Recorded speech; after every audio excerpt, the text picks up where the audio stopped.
cantik, yang lagi ganteng-ganteng, dan semuanya semangat untuk belajar. Sudah, anak-anak, silakan menghadap ke depan dulu semua. Ini dengan membaca basmalah supaya Allah memberikan ridho sehingga belajar kita lebih mudah. Bismillahirrahmanirrahim. Baik anak-anak, hari ini kita akan belajar bersama-sama memasuki materi tema, itu tema baru kita yaitu tema 3. Masuk di tema 3, beragaman karakteristik individu. Jadi setelah belajar ini nanti kalian harus mengetahui dan bisa apa itu keragaman, apa saja yang ada dalam keragaman. Kemudian kalian bisa memberikan contoh keragaman apa saja yang ada dalam kehidupan kita. Kemudian selanjutnya kalian bisa menyampaikan apa yang harus kita lakukan ketika adanya keragaman yang kita temukan di sekitar kita. Dan yang ketiga adalah mengetahui atau bisa mengaitkan hubungannya antara keragaman yang dimiliki oleh setiap individu dengan pengamalan sila Pancasila, yaitu khususnya di sila ketiga Persatuan Indonesia.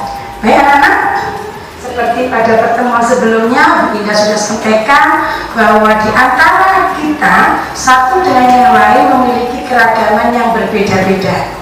Kita ambil contoh di kelas ini saja, ada laki-laki, ada perempuan, ada tinggi, ada rendah, ada putih, ada hitam atau sawo matang. Ini menunjukkan keragaman. Begitu juga ketika kalian berada di sekitar rumah kalian, itu juga banyak ditemukan keragaman. Apa saja keragamannya?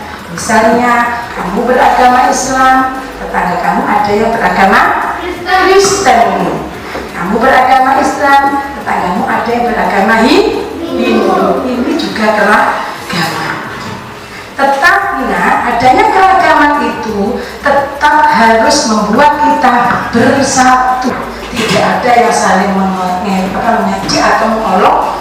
Semuanya bisa hidup rukun. Sebagaimana contoh gambar ini, ada agama Buddha, Kristen, Hindu, kemudian Tionghoa, Muslim, tapi bisa bergandeng tangan, bisa duduk berdampingan, bertetangga dengan baik.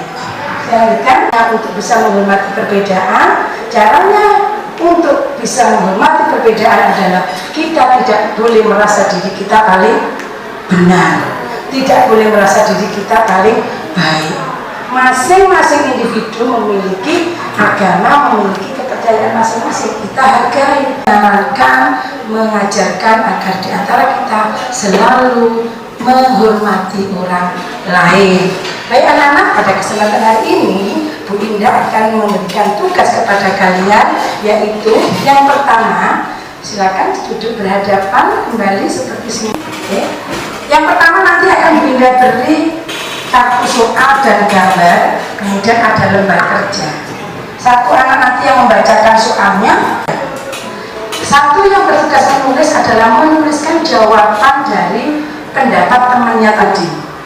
Yang ketiga, silakan dicari gambar yang sesuai dengan permasalahan yang Bunda berikan, ya. Kemudian gambar tersebut ditempel di kertas yang sudah Bunda berikan. Nanti menjawabnya adalah di sini, ya. Sudah, menjawabnya adalah di sini.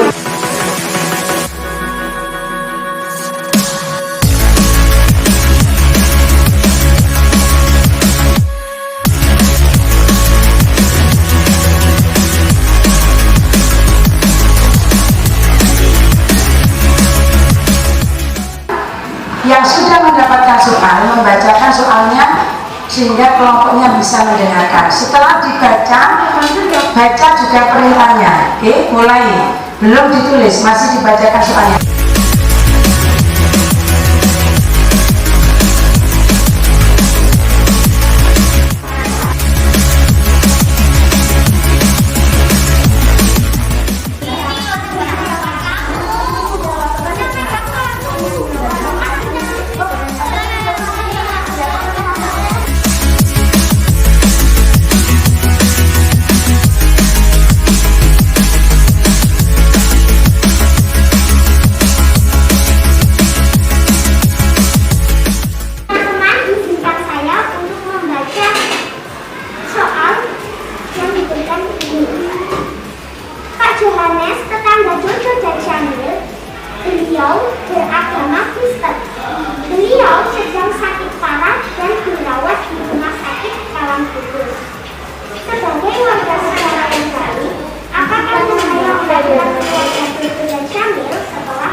Baik. Dari pertanyaannya, Pak Johannes itu sakit. Pak Johannes sakit, di rumah sakit, dirawat di rumah sakit. Dia punya tetangga namanya Dodo dan Samil yang beragama Muslim. Nah, bagaimana sikap Dodo dan Samil ketika mendengar tetangganya sakit? Dari kelompoknya satu, kelompok Aida, Aurel, Disinta, dan Raisa ya? Raisa itu menyampaikan jawabannya bahwa Pak Johannes, Dodo dan Samil punya kewajiban untuk menjenguk Pak Johannes yang sudah sakit walaupun beragama Kristen, karena kita sebagai tetangga harus selalu memperhatikan atau selalu hidup rukun dan ikut merasa prihatin dengan kondisi yang dirasakan oleh Pak Johannes. Baiklah, kita kasih plug dulu untuk nomor satu. Kembali untuk nomor satu. Sekarang teman-teman izinkan saya untuk membacakan soal ini dan jawabannya. Di kota Semarang telah terjadi banjir. Penduduk yang berada di kota tersebut mayoritas beragama Buddha. Dampak dari bencana tersebut banyak warga yang kehilangan harta bendanya. Bu Ina, seorang pengusaha besar, selain itu beliau juga taat menjalankan sholat dan puasa. Beliau tinggal di beberapa kota yang terkena bencana. Mendengar dan melihat kondisi tersebut, apa yang harus dilakukan oleh tetangga? Jawabannya adalah membangun kepada warga yang terkena bencana banjir. harus datang oleh Bu Ina sebagai seorang yang bertetangga dengan agama lain dan saat itu terkena bencana. Maka di sini jawaban dari nomor 2 disampaikan bahwa Bu Ina tetap ada kewajiban untuk memberikan bantuan kepada masyarakat yang terkena bencana alam walaupun dia beragama Buddha, karena sebagai rasa empati dan sosial kepada yang lain. Oke, kita kasih tes untuk yang kedua. Saya persilakan dikatakan di sini. Berarti kan depan semuanya toleransi. Apa itu toleransi? Yaitu saling menghargai dan menghormati perbedaan agama, keyakinan, dan ada dengan cara tidak ikut mencampuri orang lain, tidak mencampur adukan agama yang lain. Hal ini juga sesuai sebagaimana dalam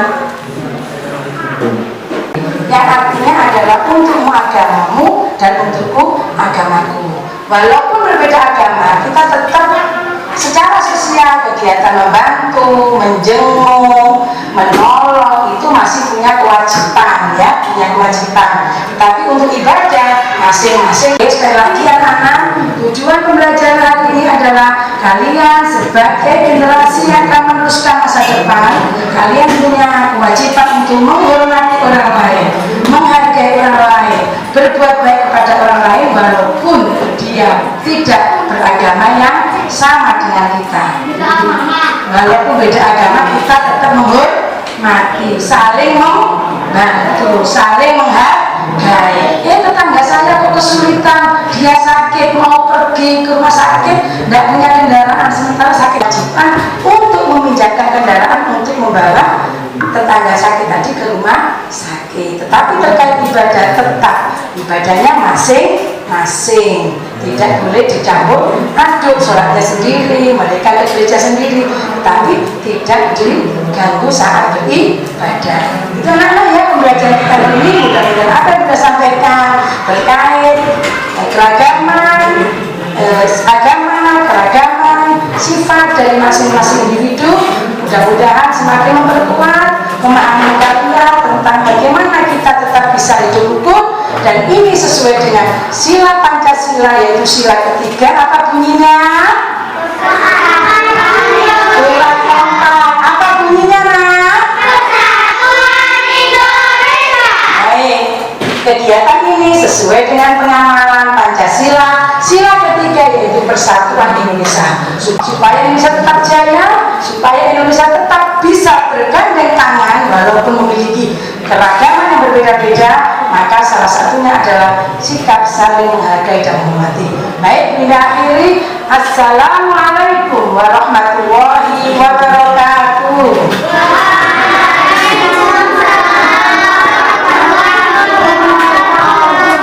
Silakan duduk kembali. Assalamualaikum warahmatullahi wabarakatuh. Dalam kegiatan atau dalam rangka menanamkan moderasi beragama kepada anak-anak, maka perlu beberapa hal yang harus dilakukan oleh seorang guru sebagai pelopor dalam upaya menanamkan moderasi beragama sejak dini. Salah satu yang saya lakukan adalah dengan memasukkan kegiatan moderasi beragama dalam kurikulum pembelajaran dalam kegiatan proses belajar mengajar.